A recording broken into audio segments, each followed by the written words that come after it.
गणपती मोरया. नमस्कार मंडळी, मी साक्षीनी. Welcome to my blog. तर आम्ही आमच्या प्लॉटमध्ये जिथं स्वीटकॉर्न होतं तिथं बकरी बसवली आहे, म्हणजे नॅचरल खत रेडी. आणि तुम्हाला सांगितल्याप्रमाणे आजचं मेन काम होतं बोरवेलमध्ये मोटर बसवणं. सकाळपासूनच तयारी सुरू झाली. मध्येच कुरबन मामांनी चहाची ऑफर दिली आणि काय सांगू, पहिल्यांदाच चहा ट्राय केला आणि खरंच एकदम भारी वाटला. आणि हा होता दुसरा दिवस मोटर सेटअप करायचा. आणि खरं सांगायचं तर आमच्या घरी सगळेच इंजिनियर आहेत. काहींकडे डिग्री आहे आणि काहींकडे डिग्री नाही, पण ऊन खूप होतं त्यामुळे थोडं एनर्जीसाठी थंड दिलं आणि मग काय काम सुरूच होतं. पाईप बोरवेलमध्ये सोडले आणि मोटर पण सोडली आणि आम्ही सगळे फक्त एकाच गोष्टीची वाट बघत होतो, पाणी. तेवढ्यात वायरमन पण आले आणि त्यांनी पण फुल सपोर्ट दिला आणि काय कनेक्शन पण जोडून दिले.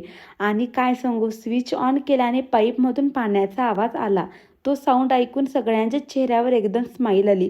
तो आनंद शब्दात सांगताच येणार नाही.